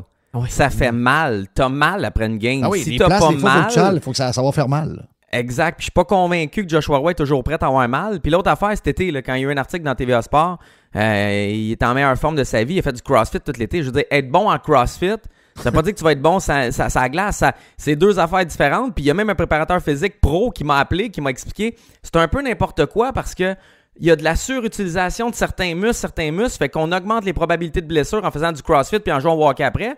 Puis deuxièmement, c'est pas les mêmes mouvements, c'est pas la même fibre du muscle, fait que c'était deux choses complètement différentes. On nous a un peu enveloppés avec ça, là, mais ça avait pas rapport d'être meilleur en CrossFit puis d'être prêt à jouer dans NHL puis d'avoir mal puis de jouer avec le Canadien de Montréal. Oui, je comprends. Très bien. Je sais pas ça va être quand son prochain match d'exhibition, là. Ils vont y en donner, ils vont le garder assez longtemps parce qu'ils veulent pas avoir l'air des caves, là, c'est bien évident. Là. Mais faut qu'il se passe de quoi, là, s'il veut rester là. Lui, il avait eu sa chance, hein, vous le savez. Non, il l'a eu, il l'a pas pris. Puis l'année passée, au camp d'entraînement, sa place était comme déjà faite. Puis il l'a saboté. OK, j'enlève les KHL. KHL, c'est correct pour un gars de même. Il va faire, mettons qu'il faisait 800 000, il va faire 1,5 million. Parfait. Okay. Mais mettons qu'il s'en va dans un autre club. Es-tu capable de... Tu sais, souvent, il y a des joueurs qui ne fitent pas dans un système de jeu. Puis ils fitent ailleurs. Puis ils fitent ailleurs. Il peut-tu... Ou NHL, c'est pas fait pour lui? Moi, je pense que il est pas assez rapide. Non, il n'est pas capable de jouer dans NHL présentement. Il faut qu'il se passe de quoi. Bon, ben regarde. Il va avoir une chance. Il n'ira pas en KHL tout de suite, là, ou en Suisse. Il va avoir une autre chance, je suis convaincu. Mais je pense comme l'Est, ça ne marchera pas plus. Mais il va s'essayer dans un autre contexte, celui du Canadien de Montréal, avec la pression, puis tout son historique, puis etc. Mais ça ne marchera pas plus. Tandis que Logan Mailloux, je pense que ça peut marcher ailleurs. C'est peut-être certain. La différence. Maintenant, un gars pas cher, chose à New York, il disait à son DG, il dit, ramène donc mon chum. Moi, je vais le faire marcher. Je sais pas, là. C'est des chums, là. Ouais, peux-tu marcher avec Pat à Islander? Je sais pas. Mais les gars, tu sais, on parle de lui parce que c'est un Québécois, là, mais... si c'était pas Québécois, on parlerait pas de lui. Non, c'est un choix de 5e ronde. Ouais. Puis c'est un choix qu'il y a bien du monde qui ont passé dessus, là. Oui. Fait que, tu sais, il n'y a pas l'espoir... les espoirs du Canadien... quand même impressionné, hein, Team Canada. Oui, c'est la première ligne avec Bédard. Oui, c'est sûr. Mais quand tu joues avec Bédard... probablement que même moi, je serais bon. Ben, puis il y a bien du monde qui ont impressionné à Team Canada Junior qu'on n'a jamais vu non plus ou presque. Là. Non, il y en a plein. Il y en a plein. Là. La liste est énorme. Là. Non, je sais. Je sais que c'est pas la même affaire partout. Logan Mailloux. Juste vous donner... je suis allé... j'avais eu une passe VIP à cause de mon chum Pat Couture au Pro-Am. Oui. Je suis descendu en bas. J'ai vu Steven Stamkos en short. Il s'échauffait, là. Ah, barnac. Il est gros, là. Il est gros? Hein? Les jambes. Il n'est pas gros d'en haut, là, mais en bas, là. Ouais, ben c'est ça maintenant, là. C'est le même qui se développe maintenant. Non, pas de poids en haut, beaucoup de poids en bas. Ça fait pas 10-12 ans qu'il est dominant là-dedans pour le fun, là. Là, il est vieux. Il doit avoir 30 quelques années, là. Il est à la fin, là. Hein, c'est boire. Là, regardez, shooter à POC, là. Il a l'air de rien, là. C'est une classe à part. Ben oui. Non, mais j'ai vu Samuel Montembeau hier dans un lancement de soccer. On a jasé un petit 5 minutes sur le Canadien, puis off the record complètement. Là. Tu le vois à télé, des fois, t'es là, il y a du gras de bébé. Non, man, c'est un athlète, là. Samuel Montembeau, c'est le plus grand athlète. On était 500 dans la salle, là. Pas personne qui l'accotait, puis il y avait des joueurs de soccer, puis tout. C'est des athlètes, là. T'as plus le choix, là. Ben oui. Voyons. Puis tu sais, sa glace, ça n'a pas l'air gros, là. Non. Elle a l'air tout petit. Elle a l'air frêle, puis... c'est moi. J'avais l'air d'un esti de fourmi hier, moi, à côté, pour vrai. C'est quoi la chaîne de Montembeau? Non, mais il y a quoi, Montembeault? CC3 peut-être? CC3, CC4? Il y a un 200 cuck, puis... Il a pas l'air de ça. Non, c'est ça, mais je te le là. dis, quand tu le vois entouré de personnes normales, c'est là que tu vois... Tu sais, puis je veux pas qu'on fasse un petit podcast Joshua Roy, là, mais si Joshua Roy, il avait été là hier, personne n'aurait dit, tu vas la shape à Joshua Roy, tu sais, c'est pas ça. Tu parlais de Steven Stamkos, là, je te parle de Montembeault, tu sais, tu vois, mettons, Gallagher avec ses épaules puis son cou, tu sais, Caulfield, ça m'a fait, Suzuki aussi. Les gars sont sur une autre planète, là. Ouais, tu peux pas juste être popé dans ton CrossFit à Blainville, là. On est ailleurs, là. Non, je Tu sais, sais. il y a quelqu'un qui m'a déjà dit, quand tu joues dans la Ligue nationale, là, tu joues contre les meilleurs. Fait que les meilleurs de la planète, là. Fait que si tu veux réussir, là, faut que tu fasses de quoi que personne n'est capable de faire ou qu'il n'y a pas grand monde sur la planète capable de faire, là, pour rester là. Une game ou deux, c'est correct, là. Mais pour rester là des années, tu sais, on donne juste un exemple. Donald Brashear, quand même, 1000 games là-dedans. Ouais. Il les a tout pognés, là. Ouais. Toute la gang. Là. Ouais. Il n'a pas reculé. Il a mangé des volets, il en a donné. Ouais. Et tu sais, tu le vois encore aujourd'hui à 54 ans, là, il joue encore au hockey, là, puis tu le sais, tu le vois. Là, que, C'est encore une shape de... ben, c'est ça. tu le sais qu'il a déjà joué à ça. Là. Ça vient pas comme ça. Là. Ouais. Fait que... Hey, le vestiaire est tellement bon. Et c'est tellement le bon timing pour faire le vestiaire avec la saison qui commence bientôt. Les boys étant en feu. Donc, on vous donne un deuxième bout du vestiaire après la pause qu'on fait sur Radio Pirate Live.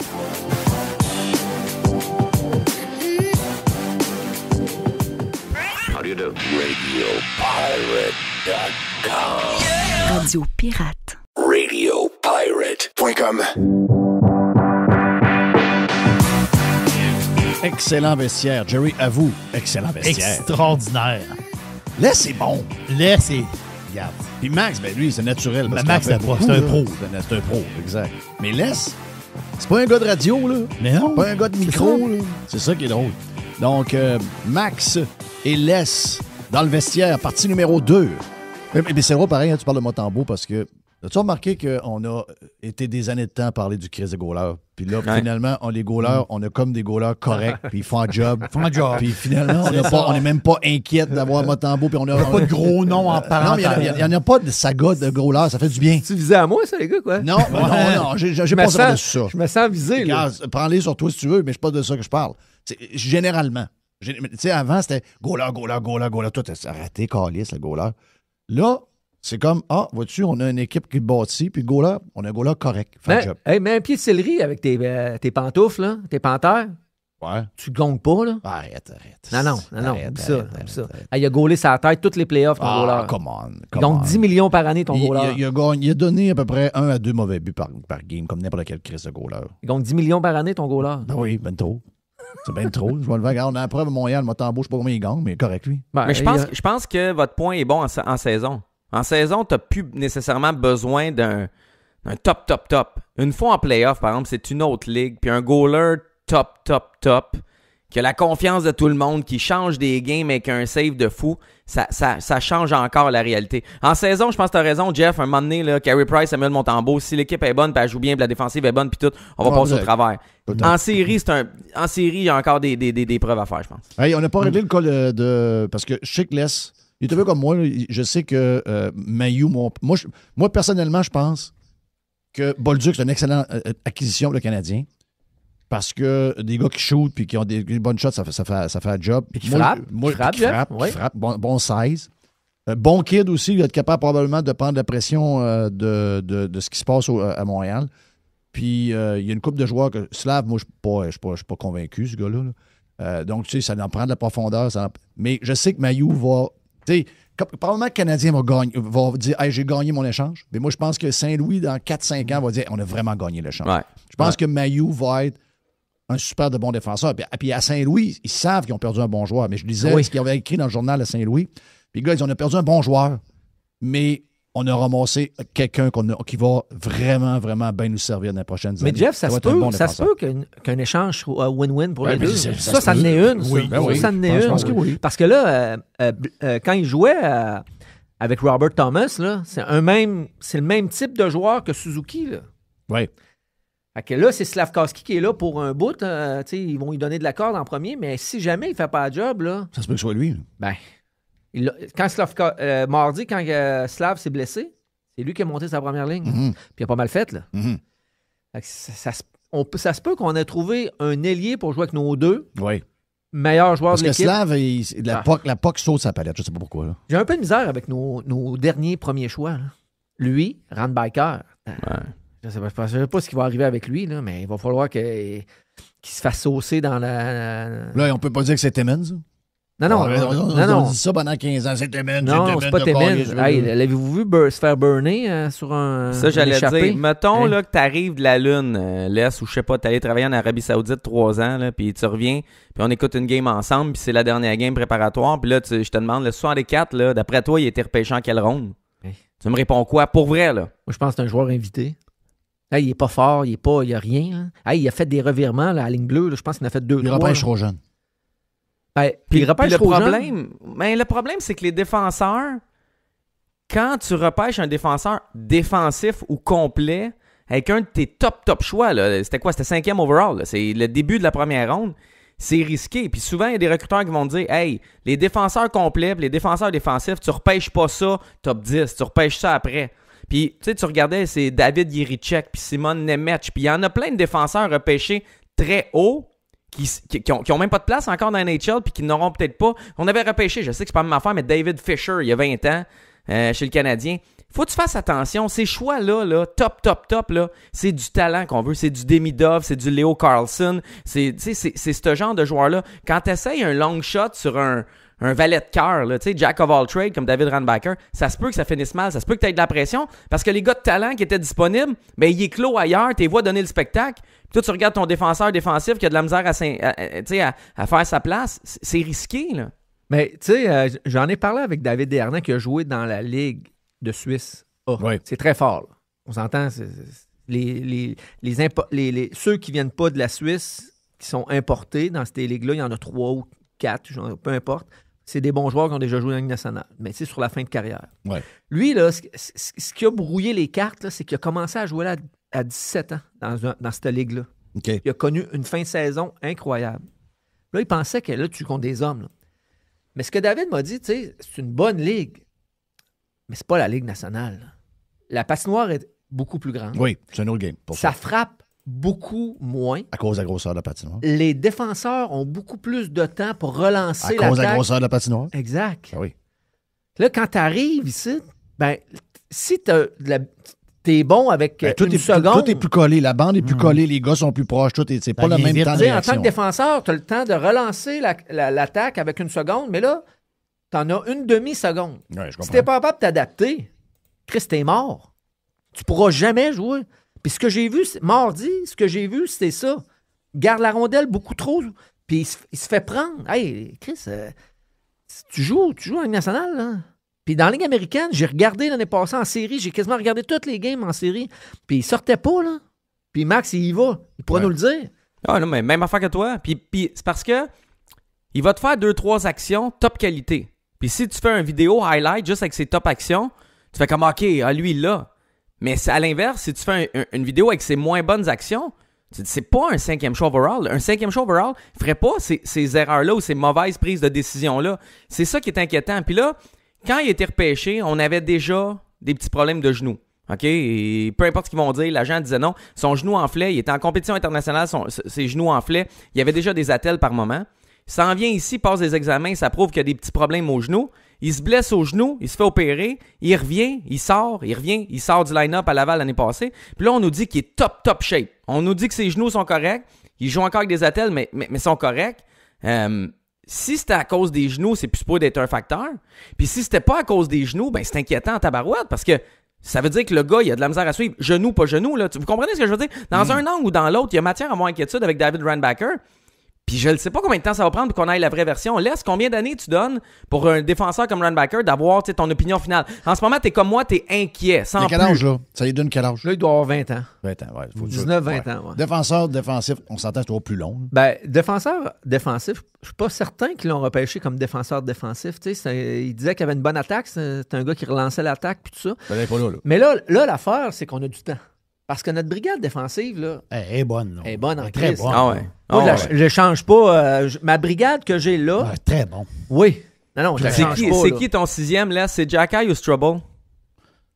Ben, moi, j'ai Parce que le top 5, on a tous le même, là. Ouais. Ben, Les deux vont jouer à parts égales. Ouais, mais il y en a un qui tout dépendant des équipes qu'on affronte. Mais il y en a un qui est coupé comme un dieu grec ici, mais il frappe personne. Oui, c'est ça. Mais Jacky, encore là, cette semaine, mardi, ciboire, il prend des chances incroyables. Il est plus dangereux. Là. Il est dangereux. Il est dangereux. Puis c'est sûr que, tu sais, on se disait, Martin, il l'aime pas. Martin, il a dit qu'il l'aimait. Mais Martin, lui, là, c'est un cheval de course. Faut qu'il le break. Puis il faut qu'il prenne ça. On a de la misère avec ça. Faut qu'il sache quand les dropper les mitaines. Ouais. Quand il les a droppés mardi, là, écoutez-moi bien ça, là, eux autres, il y avait un 2 minutes. Il a droppé les mitaines. C'est nous autres qui s'est retrouvés avec un 2 minutes. Ils ont scoré sur ce shot-là. Tu sais, prends ton temps. Oui, il est allé... l'autre a brassé, tout ça, mais la game n'est pas finie. On va se revoir tantôt, là. Oui. C'est pas, l'action n'est pas... Puis l'année passée, avouez qu'il a pogné des punitions inutiles. C'est ça, c'est joué intelligemment. C'est ça. C'est ça. Je pense qu'il l'a pas, ça. Puis là, s'il l'avait... Mon 6e, c'est lui. Parce que... C'est un bon homme, là. Tu sais, faut se faire respecter. Mais cette année, on se fait respecter, pas juste avec les mitaines à terre, mais tu sais, moi, je mets... Veleno m'impressionne. Là. Veleno, c'est un premier choix, là. On peut pas le discarter facilement, là. Veleno, c'est un joueur de sens, c'est un joueur qui peut jouer en désavantage numérique. Tu sais, on a de la profondeur. Bolduc, c'est sûr qu'il est sa première ou deuxième ligne. Mm-hmm. Blais, moi, j'envoie pas ça à Laval. Blais m'a beaucoup plus impressionné que Veleno, moi. Oui, parce que Blais, l'énergie, il répond exactement aux besoins qu'on a. Exact. On n'a pas de ça. On n'a pas nulle part. Fait, on est allé le chercher, il coûte à rien. Mais s'il joue pas tous les soirs, on va le garder. 100%. Il va y avoir des blessés. Là. Côté, Notre béquille, Dak, il a soif avec ça. Là. Ben, Dak, on va voir. Là, Dak, là, eux autres, là, c'est leurs échanges. C'est l'échange à Gorton puis Hughes. Oui. Puis ils mettent de la pression sur le coach. Parce que, tu sais, ils ont échangé, là. Oui, ils vont pas avoir leur cave. Non. Mais ils vont tout... Tu sais, c'est quand il a dit le centre de deuxième ligne, c'est à lui. Mais là, ils le font pas jouer tant que ça, son genou... Fait que d'ici à Noël, on peut pas s'attendre à grand-chose. Mais après ça, il va falloir... Mais là, on a de la profondeur. S'il se blesse, on en a. Veleno peut jouer au centre. Là. Veleno, moi, dans mon livre à moi, Veleno, puis Dak... Dak, c'est un gars fini en réalité. Il n'y a pas un océan, là. Qu'est-ce qu'il croit, c'est nous patience. Trouvez-vous qu'il y a un océan? Hein? Dites-le, il est fini, Carlis. Les paye-les, puis ship-les, Carlis. Tu l'aimes pas, Jerry? Non, mais Carlis, arrête. Non, mais ils vont y donner sa chance. Il est pas là. Ça dure pendant des mois. Arrêtez. Ça dure depuis son début de carrière. Ah oui, c'est ça. Mais le point, là, c'est que c'est ça pareil. Les gars sont orgueilleux, c'est eux qui sont allés chercher. Chris, oui. C'était leur première grosse échange. Ben oui, c'est ça. Fait qu'eux autres, là, ils ont passé pour un dieu, là. Puis t'as un des gars qui est Curtis Lazar, qui ont repêché avec un de ces choix-là, qui était en train de devenir un excellent attaquant de top 6 dans NHL à Chicago. Ouais. Fait qu'ils vont être encore plus patients, le Canadien, parce qu'ils voient l'autre bord, le gars qui aurait pu avoir puis qui n'ont pas été cherchés. Moi, ce qui m'inquiète avec Dak, là, puis tout le monde parle de son genou, c'est correct, là. Mais tu sais, on oublie qu'il a fini à moins 25, moins 29 l'année passée avant de se blesser. Il fait frais en tabarnak, là. C'est pas chaud. Ça prend une Canada Goose. Il joue avec Canada Goose. Hey, Max, Jeff m'a déjà dit, Chris, on n'a pas vu quelque chose que Chicago ont vu parce qu'ils l'ont laissé aller trop vite. Oui, ça, j'avais dit ça. Chris, ils l'ont laissé aller à 19 ans, 20 ans. Je trouvais ça bizarre. Je trouvais ça bizarre qu'un gars de... Tu sais, c'est ça que tu changes ça. Non, mais il est grand, il a un bon gabarit, c'est un haut choix au repêchage, mais défensivement, c'est pas top. C'est un gars qui veut jouer au centre, lui, dans sa tête, c'est un joueur de centre. Là. Le Canadien l'a rencontré, t'es-tu un allié, t'es un joueur de centre. Ah, je suis un joueur de centre, Parfait, mais il faudrait que tu gagnes plus que 37% de tes mises au jeu si tu joues au centre. Là. Ça serait le fun. À un moment donné, ils l'ont déjà rencontré, puis ils ont dit... Tu sais, faut que tu feedes mieux tes alliés. Ta job de joueur de centre, c'est de faire bien paraître tes alliés. Puis lui, au lieu de prendre la responsabilité sur ses épaules, ce qu'on m'a dit, c'est qu'il a dit « Ouais, mais t'as-tu vu les alliés que tu me donnes? » C'est pas sa mentalité. Ouais, ça, c'est bizarre. Ouais, c'est inquiétant, tu sais. Fait que j'espère que cette année, il va connaître son explosion. Tu sais, on est au mois de septembre, tout le monde est positif.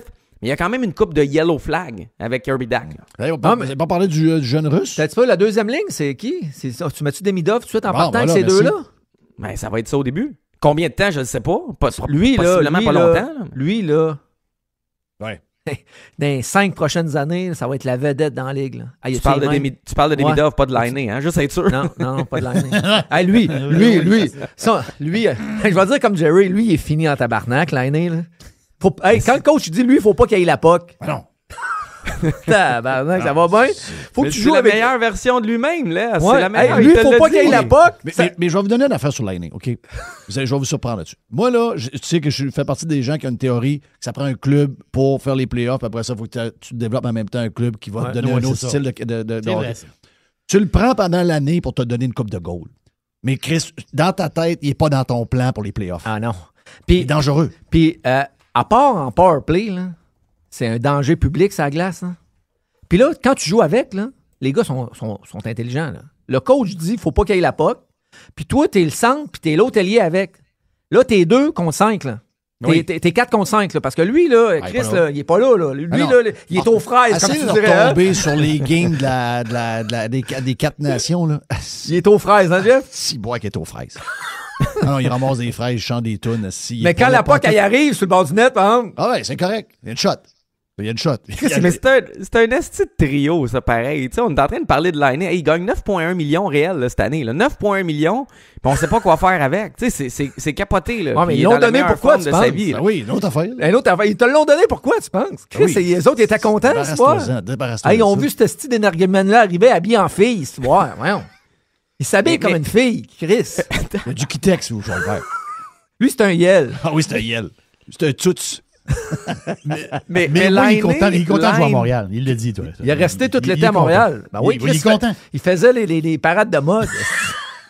C'est pas entraîné, il faisait des parades de mode au centre-ville de Montréal. Mais il l'a fait pour vrai, hein, la parade de mode. Oui, je sais. Ouais, tu l'as vu, OK, c'est bon. Je pensais que tu niaisais. C'est pas tout l'été dans le quartier gay. Mais Laine joue ça à 2. Tu y mets ton centre qu'on vient de faire 5 minutes sur lui en se demandant, Jerry a déjà lancé la serviette, ça fait 7 fois en Kirby Dack, puis tu y mets notre joyau. Oui. C'est une espèce de trio bizarre. Là. Ah, c'est très bizarre. Ben moi, je pense que que Bolduc va être là. Moi, je pense que Bolduc va être plus là que Laine. Ouais, je pense qu'on donne la place aux vétérans jusqu'à temps que le vétéran perde sa place. Mais ça sera pas long. On se rend pas à du game. Non, je sais. Non, je pense pas. Savez-vous quoi? On va garder cet enregistrement-là, là, mais Bolduc, là, avant les 10 premières games, il se retrouve sa première ligne. Ah, moi aussi. Moi, je pense deuxième. Je pense pas première. Je pense que première, on va laisser les 3 ensemble. Slav, oublie ça. Slav, c'est leur gars à eux. C'est leur gars à eux. Ils viennent de signer. Il commence son contrat de 8 millions, là, un peu moins de 8 millions. Ils vont y donner toutes les chances du monde de bien paraître. Il n'aime pas ça avoir le puck. C'est un grinder de qualité. C'est un gars de 3e ligne. Oui, c'est ça. Exact. Ça va être un bon, sa 3e? Oui. On a besoin. C'est juste qu'ils l'ont mal repêché. Ouais, First pick overall, 8 millions. Ça ira pas sa 3e. Là. Mais tu sais, Ranbacker, là, si on... Sa 3e? On met sa 3e. Hey, Ranbacker, si on attend un peu puis on repêche Meshkov, ça vient de changer le plan du Canadien en calice. 2 joyeux russes. Parce que lui, Meshkov, à Philadelphie, il est bon. Là. Oui. On a passé dessus. Là. Attends si on passe pas dessus. Ben, c'était qui le gars qui le voulait le plus? C'était moi aussi. Oui. Calif. Son père était dans la mafia. Ouais, son père est mort. Son père s'est fait défendre. La guerre. Ouais. Laissez-moi patience avec la guerre. Son père est mort. Si son père est mort, il est mort. Bon, OK, ramenez-le, ça presse. Puis c'est le jeune russe qu'on a là. Ouais, là. mais là, il est peut-être en otage là-bas. Peut-être qu'il se libérera pas de son contrat. Toutes des histoires de Domien, de Joie le Vert. C'est lui on l'a laissé aller. Lui, là. On aurait pêché qui à la place? Alors, dites-moi qui c'est qui qu'on a parlé pendant 5 minutes. Carey Price, il va juste dire David. Mais, hey, il n'est même pas capable de j'ai su à travers les branches qu'il avait resté. Ça voulait dire quelque chose, ça, d'ailleurs. J'ai su à travers les branches qu'il avait resté tout l'été, une bonne partie de l'été, à Philadelphie, le jeune. Oui. Il veut. Comme le Note. Le Note est resté ici tout l'été ou pratiquement. T'imagines-tu, tu as ces 2 gars-là? Ça vient de changer la patente pour les 10 prochaines années. Là. Mais hey, je veux pas que tu lèves le nez sur la 3e ligne, Mac. J'aime pas ça. Je comprends que tu me dis qu'un joueur de 9 millions, que ça coûte trop cher la 3e ligne, mais on le voit là, que dans la ligue, là, ça te prend même une 4e ligue forte. Oui. Donc, la 3e ligne, là, je comprends que tu n'as pas l'espace pour la mettre sur le power play. Mais ta 3e ligne là, est rendue quasiment aussi importante que ta 2e. Je suis d'accord, mais on revient encore, c'est le gars de Kent Hughes. C'est le gars de Jeff Gordon, c'est le gars de Martin Lapointe, c'est le gars de Nick Bobrov. Ils vont pas l'envoyer sa 3e. En tout cas, pas dans les 10 premières games. Moi, je pense que Bolduc va tasser un gars de la 2. Mais je pense que le premier trio va rester de même pendant quelques semaines, quelques mois. Là. Ça sera pas défaite tout de suite. Là. Non, je comprends. Goaler numéro 2, c'est qui? Là, on entend Fowler. Non, okay. C'est bon. Mais Fowler, j'entends son nom beaucoup. Y a-tu c'est un gars, le futur, ça? C'est le futur du Canadien. Bon, il est déjà bon, mais il va aller goaler numéro 1 à Laval une saison complète. Il va avoir des hauts et des bas. Puis on verra l'année prochaine, parce qu'il va y avoir une vraie question Fowler. Dans un an, jour pour jour, on fait un podcast tout ensemble, puis on va se demander si Fowler doit commencer l'année à Montréal. Mais là, c'est sûr que ça va numéro 1 à Laval. Okay. Là, moi, avant de finir, moi, j'ai un nom qui m'a resté, puis que j'ai vu. Puis si on le coupe, il faut l'envoyer en Suisse. Sinon, il faut le garder avec le Canadien. Puis si je regarde tout ça, là, puis tout ce qu'il a fait, là, puis ils vont le garder. Là. Numéro 96, Rohrer. Ouais, Vincent Rohrer. Il en a gelé un, là, qui est à peu près 3 fois sa grosseur. Là. Je te le dis, là, il l'a gelé sur le bord du banc, là, c'est incroyable. Il enlève le puck à tout le monde. Il est vite. C'est un pitbull.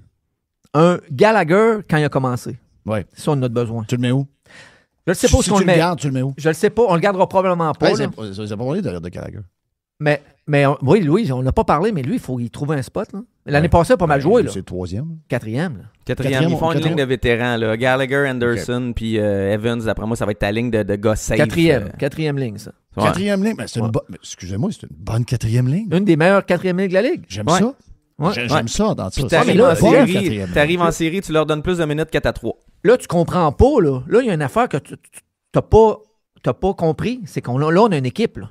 Ouais, je comprends. Il n'y a pas longtemps, Gallagher et Anderson étaient à sa première ligne. Non, je suis d'accord. Ça fait pas des années de ça. Je suis d'accord qu'on va plus que 100 points. OK, mais laisse, ta 3, c'est qui? La question, c'est qui ta 3e ligne? C'est Newhook au centre avec Bolduc. Puis Jacky, Blais, je sais pas. Blais. Florian, Jacky, là? Non, lui... Beck, peux-tu être là? Ouais, Beck pourrait être là. Plus que Florian Jacky, là? Oui, parce que Florian Jacky, à part de se battre, il n'y a pas Veleno, il a de l'expérience dans la Ligue nationale. Okay, je vais prendre Veleno avant. Blais, il a gagné la coupe. Il sait ce que ça prend. Oui, il est moins vite, mais on a besoin du papier sablé. Ça fait des années qu'on dit qu'on n'a pas de papier sablé. Là, on en a. Fait que Bolduc, c'est pas un gars de 3e ligne. Là. C'est un gars de 2e ou 1re ligne. À Saint-Louis, il jouait sa 2e ligne avec le centre Robert Thomas. Robert Thomas, il a dit dans le journal que quand ils l'ont échangé, on a perdu tout un compteur de buts. Ah, puis Thomas risque de prendre la place de Nick Suzuki avec Team Canada aux Jeux Olympiques. Là. C'est pas un 2 de pique. Mais là, quand je dis que Thomas, c'est un style de joueur, ben nous autres, dans notre équipe, c'est Suzuki. C'est le même type. Là. C'est un passeur, c'est un joueur de centre. Demande-moi pas ça à moi. Là. Moi, je suis un anti-slave. Donc, moi, je le mets sur le premier trio. Demande-moi pas ça à moi. Là. Puis moi, un gars qui a pas, il saute sa palette. Je peux pas garder ça. Puis, tu sais, Bolduc, après... Ça, NHL. C'est ça. C'était NHL, man. Puis Bolduc, c'est lui qui a compté, qui était le meilleur marqueur après les 4 nations. Dans la Ligue nationale, pas juste dans son équipe. Là. Ouais. Tu sais, ça, là, c'est... C'est un cadeau du ciel, ça. Simon Gagné, quand ils ont gagné la Coupe avec Patrick Roy, je suis allé voir des games en série. Puis il m'a dit, lui, là... Tu parles de la Coupe Memorial. La Coupe Memorial, il y a quelques années, là, la dernière. Là. Simon était l'assistant coach. Simon était l'assistant coach à Pat. Puis il m'a dit, hey, regarde lui, là. Il y a une shot junior meilleure que plus de la moitié des gars dans la Ligue nationale. Présentement, là, il dit ça va être une dégaine. Il y a surpris que c'est Michel Picard qui l'a vu. Exact. T'es pas surpris que c'est Michel Picard qui l'a repêché à Saint-Louis. Michel Picard, d'autres on joue au hockey avec. C'est un gars de shot dans même. Lui, c'est un super recruteur qui voit ce genre de joueur-là. Jeff, tu sais, nous autres, on a le filon de ça. Il vient de Québec, tout ça, mais il n'y a pas grand monde qui sont au courant de ça. Tu sais, c'est Simon, Picard. Chris, c'était ça, là. Oui. C'était encore ça. Puis ça a pris 1 an dans la Ligue nationale, 1 an dans la Ligue américaine, puis une demi-année dans la Ligue nationale pour se rendre là. Là, c'est 20 ans, 21 ans. Là. Je sais. Moi, je l'ai vu jouer au golf. Là. Je sais que ça n'a pas rapport, là, mais il pétait tout le monde. Ça a été le meilleur joueur de golf à la Classique et à la JMQ cet été au Mirage. Il était sur le foursome avant de moi. Il est dans une autre ligue. Il a été en entrevue. Il a dit, moi, c'est le baseball qui m'a fait développer mon shot. Je dis, c'est un multisportif de qualité. Là. C'est un athlète, Zachary Bolduc. Puis nonobstant ça, les filles à Jeff le connaissent. C'est un gars très terre à terre. Les filles ont vu passer une soirée avec au Cactus la veille ou l'avant-veille. Ils ont dit, gars, il est super terre à terre. Tu sais, c'est important, cette affaire-là. Pas tête enflée, se prend pas pour un autre, fais des jokes. Ah, tu fais quoi dans la vie? Ah, je fais ça, ok, ouais, tu dois. Des affaires de niaiseuses, là. Mais tu vois que le flow. Un humain. Quand les filles me contaient ça, je me disais, ça, c'était un bon kid. C'était un bon kid. Là, 24 heures après, le kid était changé. Il vient de s'acheter une maison à Val-Bélair, d'ailleurs. Fait que les gars, faut que je vous quitte. Obligation professionnelle. Yes, ben oui. Mais gars, c'était une bonne première. Très bonne première. Yes. Meilleur segment 105 de sport points. au Québec. 105 points, je paye un lunch. Yes. Si jamais on n'a pas 105 points, je paye un lunch. Sinon, il faut que quelqu'un m'en paye un. OK. En 103 et 104. OK, mais laisse, je le prends avec toi. On prend un gageur. C'est bon? OK. Dans lescoulisses.com, les gens qui veulent savoir tout ce qui se passe. Thank you, man. Max Truman, thank you. Les, thank you. Matériaux, Odette, vous avez besoin de stock pour bâtir ou rénover. C'est chez avec la gang à Les puis Alex. Plus de... Juste du bon stock. Every hour. Du bon stock. Radio-pirate.com. Get pirate or get out.